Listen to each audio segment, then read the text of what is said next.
important way to continually gain new business, new relationships, and get to the heart of the matter. I do think that agents struggle in getting to a real estate conversation. Unfortunately, there's not a lot of skill sets built around open houses where I think the majority of agents host an open house. They hate having to put up signs, buying water. Why am I here for 4 hours and no one's showing up? And when people do show up, they go, hi, welcome, come on in. Here's a flyer. Let me know if you have questions. Consumers are going to leverage that. They're going to go, great, I have no questions. Thanks, and walk out. So what are the skill sets of building rapport when someone walks in the door and having a process so that every single person that walks through the door, you are going to have a very powerful transition statement to go from the pleasantries to the real estate conversation. You need to transition there. And you, as the agent, need to be the driver of that communication. What I find and what I help with my agents is to have a transition statement that has a assumption close in the beginning, followed by a very simple question. Because if you can position yourself to have a transition statement that pins them down on an assumption, but then immediately causes their brain to just answer a basic question that does not feel confrontational or salesy, you're going to get all the information that you need. And so then you can really have a transition from, again, the pleasantries to really discovering more about this potential buyer that you can work with in a fashion that they don't even feel it. It feels conversational. You can have 100 other questions that does not feel like an interrogation. So that's the other thing that I see happen with a lot of agents in an open house.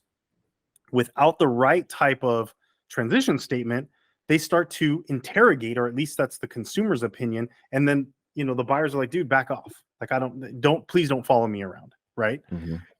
So having the right skill sets in terms of a sales process so that you can very easily transition to a real estate conversation in a way where it's almost welcoming by the consumer. That's when people hit stride. Yeah, 100%.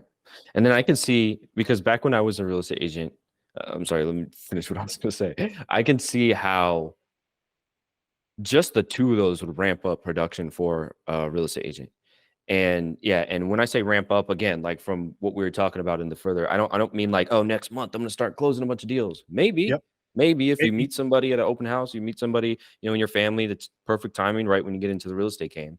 But I could see how just the sphere of influence and the open houses, those two alone, could start to get business flowing for the real estate agent. At least get them talking, and start, get them to, I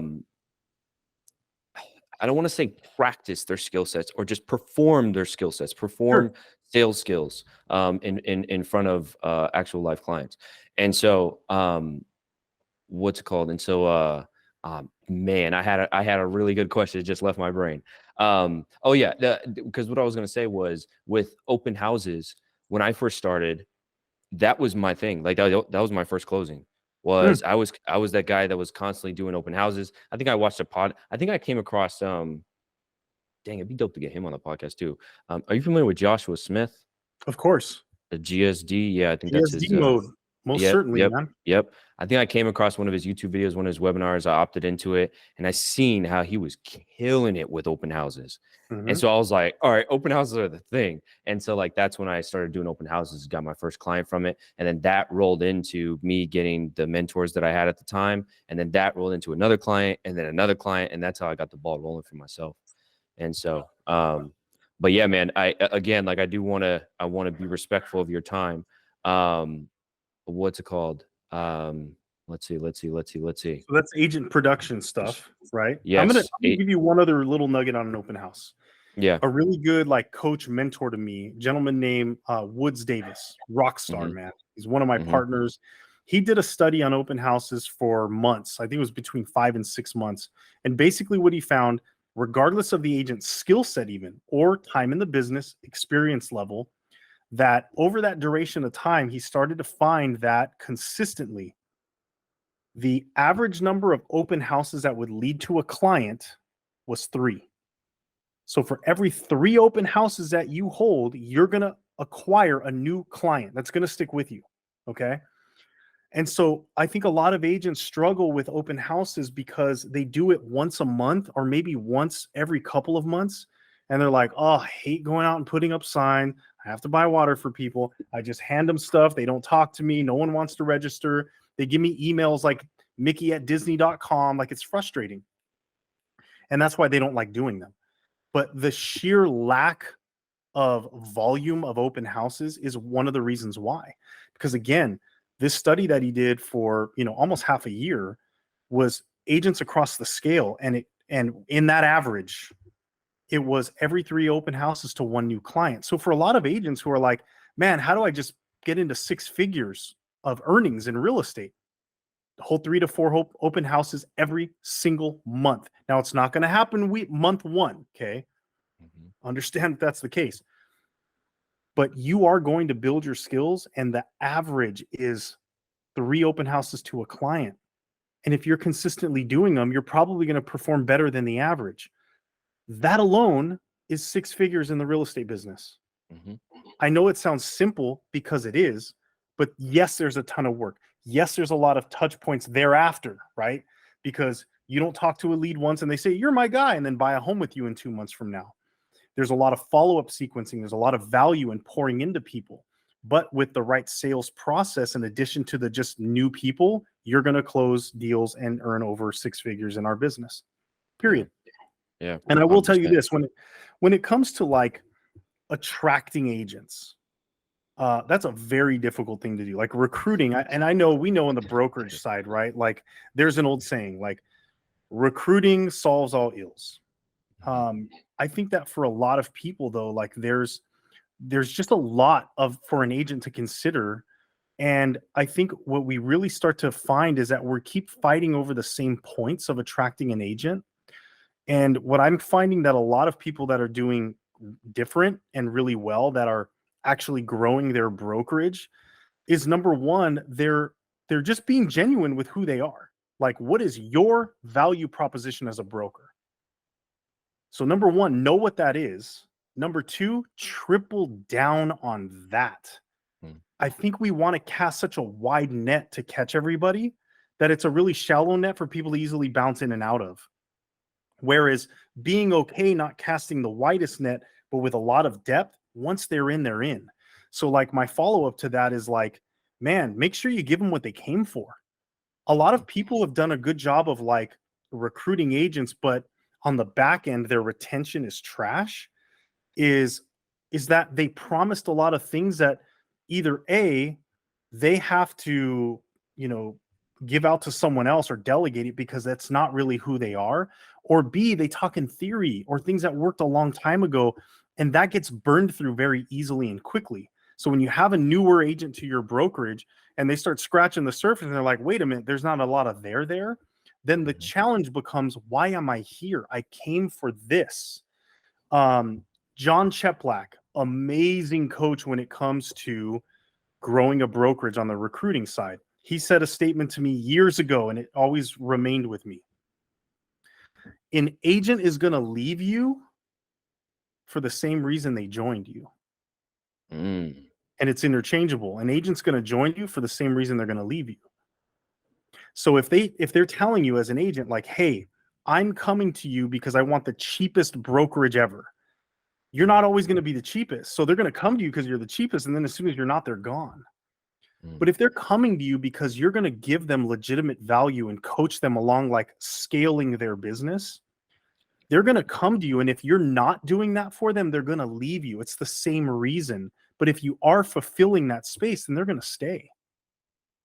Right. So I found that to be really, really impactful and clear, because I get it. A lot of people spend all this energy, effort, time, conversation, man, there's a lot that it takes to bring an agent. And then over time, when that agent starts to build in a certain way and they bounce, like that's really hard for people. So the retention piece that I'm finding, especially in the new game of real estate, has a lot to do with what is the ownership, or what is the real tie that you're providing to an agent for them to want to build roots in your brokerage. This is why companies like EXP Realty and Real and some of the other ones that are popping up, they're like, maybe now we're starting to solve some of that problem, which is the longer an agent's here, the more they actually have different ownership and like actual reason to remain above and beyond just them selling real estate. I mean, it doesn't always have to be that, but there are other ways that, different brokerages can actually do something for their agents that tenure of that agent staying and remaining becomes more and more sticky. And I think that's where a lot of the industry is going. And yes, that means maybe they're giving up something on their end to be that broker owner.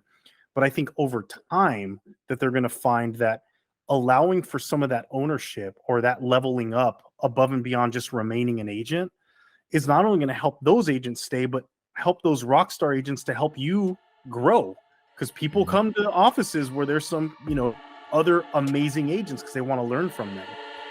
I think that's the retention piece that's really shifting right now in our industry.